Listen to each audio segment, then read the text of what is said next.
Welcome to TV Africa News. Thank you so much for joining us and always being part of us. This is Africa Today. My name is Nahabika Kajura, but first are the headlines. Allied health workers stick to their guns. They say they won't resume work. AU Summit on Security and Terrorism ends in Malawi. Kenya Army conducts thrilling aerobatic drill in Nairobi. In our sports today, 2 Uganda teenage table tennis players qualify for the Commonwealth Games. Once again, thank you so much for joining us. We start with one of our top stories. Now, the Allied Health Professionals Alliance has threatened to withdraw emergency services and committed not to give in to what they refer to as government intimidation until their demands are addressed. We have the report. It is 2 weeks since the workers under their umbrella body, the Uganda Nurses and Midwives Union, announced industrial action and laid down tools accusing the government of failure to implement the collective bargaining agreement made in 2017 to have their pay increased. The strike has left many patients in government hospitals stranded without anyone to attend to them.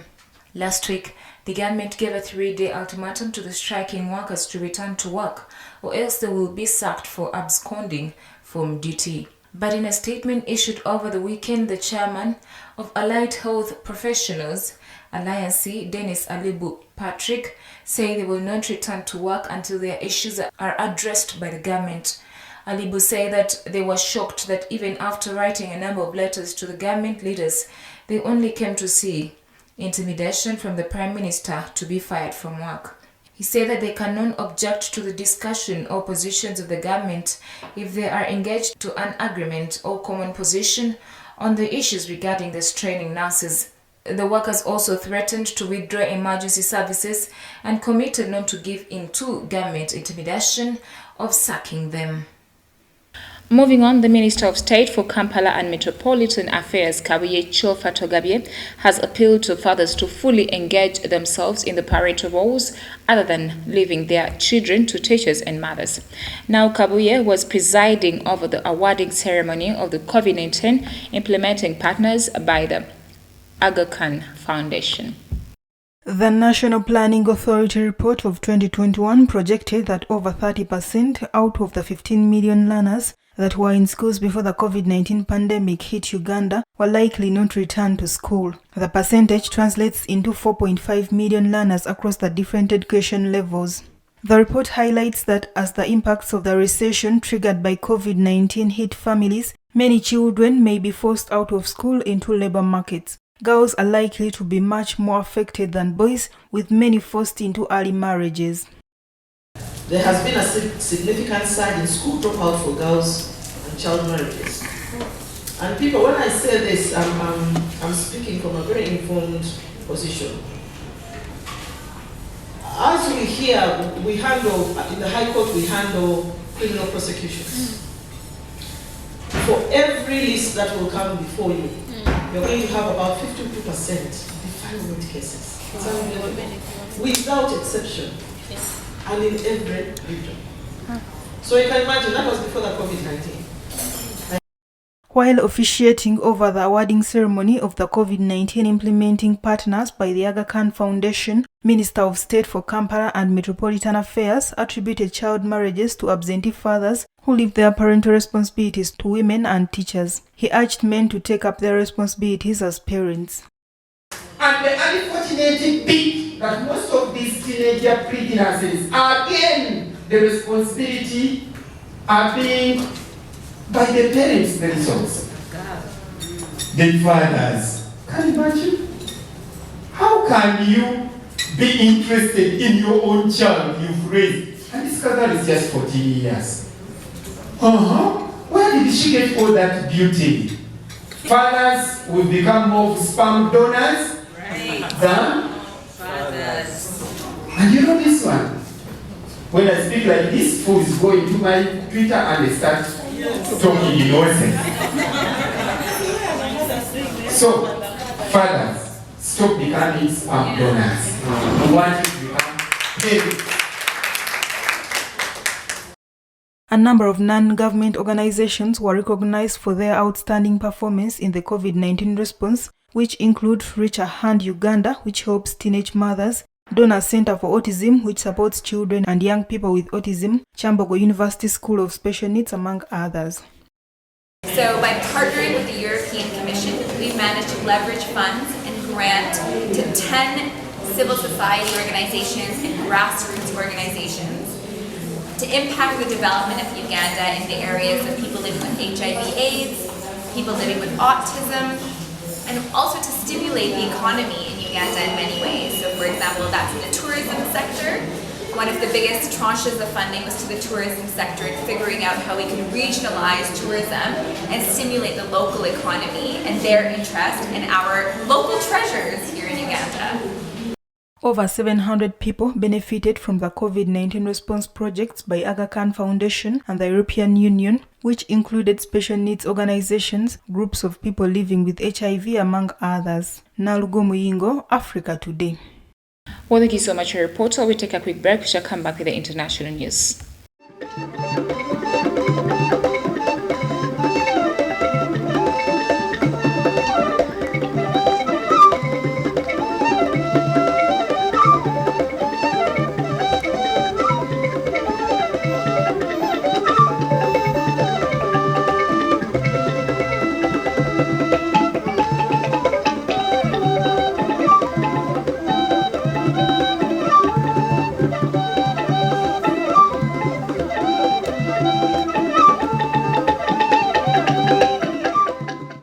Welcome back from the break. You're watching TV Africa, the Right Channel. In international news, Kenya on Saturday held an impressive air show in its capital Nairobi to showcase a batch of military and civilian aircraft and display the African country's achievements in aviation and defense build-up.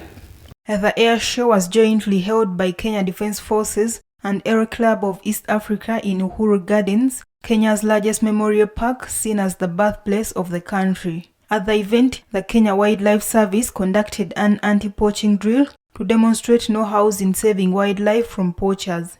Paratroopers of the Kenyan Air Force performed thrilling parachuting from helicopters for a simulated hostage rescue operation. In addition, a variety of dazzling aerobatic flights were performed, wowing throngs of spectators. Stephen, a local resident, said that they had quite remarkable skills which let their children realize that they can achieve their goals and their dreams because they get to see whatever is happening. Moving on, Sudan's leading general lifted on Sunday a state of emergency that was imposed in the country following the October coup he led.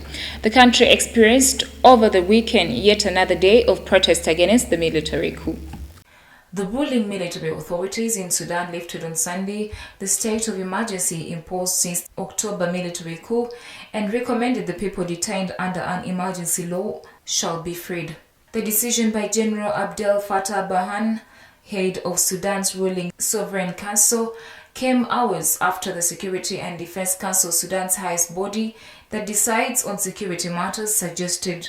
The news came the same day as the UN envoy for Sudan regretted the killing of 2 anti-coup protesters in Khartoum on Saturday. The 2 were killed during protests in Khartoum's Kalakla neighborhood.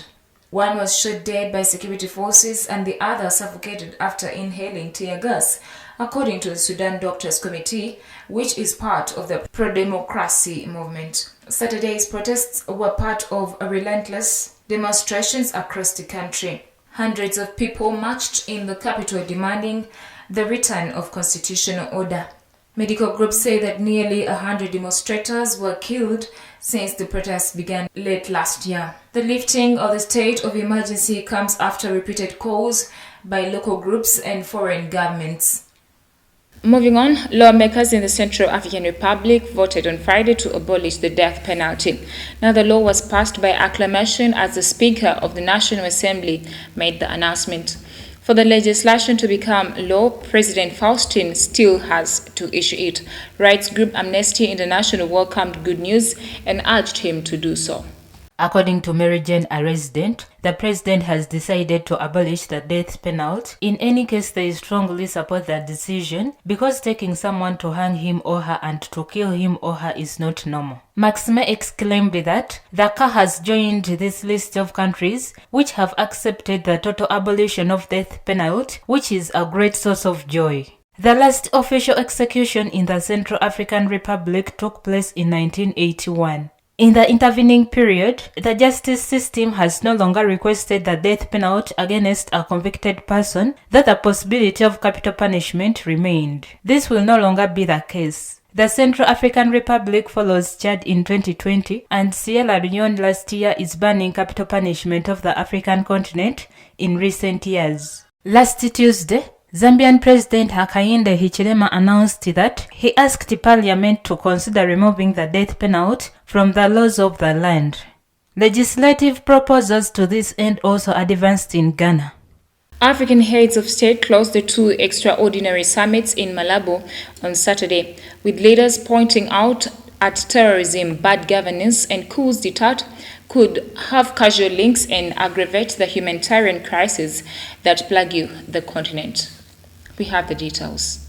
According to Joe Lourenco, president of Angola, the current conflict in Europe teaches them that security issues are always at the center of international cooperation in the first place, whereby each continent must have its own common defense strategy. He added that conflict also confirms the deep inequalities in the treatment of countries and people in the face of wars, pandemics, and natural disasters. Angolan President Joe Lourenco echoed the AU Commission President Moussa Faki Mahamad's sentiment to recognize and regroup an African military. He also called upon the inclusion of African countries as permanent members of the United Nations Security Council. Representatives from Mali, Sudan, Guinea, and Burkina Faso were excluded from the summit. The military has overthrown civilian regimes in these countries over the past 2 years, and the AU has suspended them from its proceedings and imposed its sanctions in line with other African and international organizations and Western capitals. Well, thank you so much, our reporter. We take a quick break. We shall come back with business, health, and sports.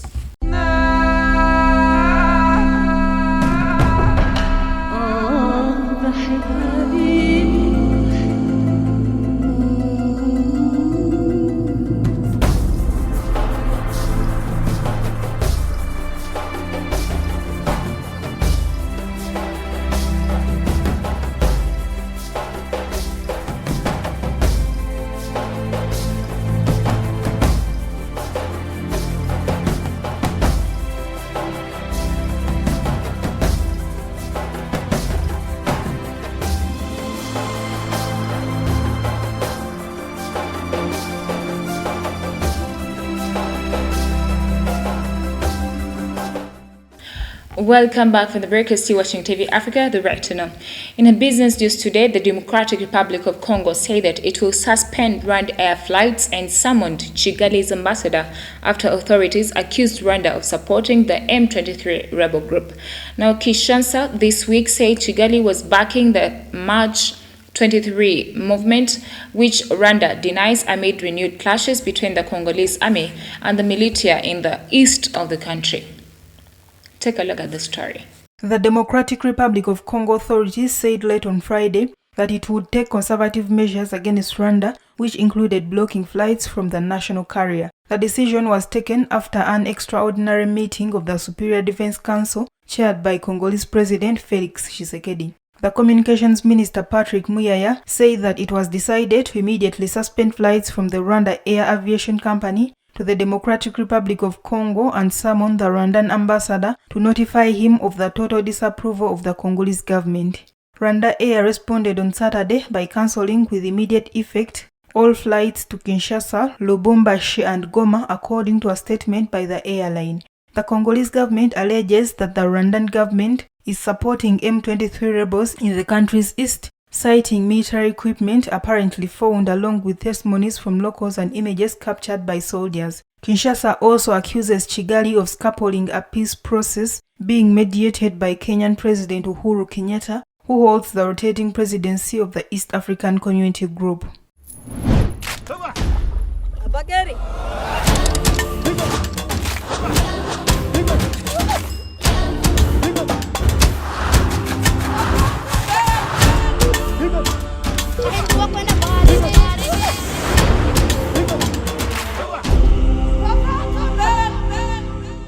In Africa Today Health, the United Nations World Food Programme is seriously concerned about the soaring food prices that are pushing the poor to the brink of hunger in the landlocked southern African country. According to the World Food Programme spokesperson Thomson Phil, in a press briefing in Geneva with nearly 400,000 Malawians already food insecure due to floods and droughts and the impact of the COVID-19 pandemic, Malawi's challenges are now further exacerbated by the effects of the Ukraine crisis. 50% of the Malawian population is already living in poverty prior to these price hikes.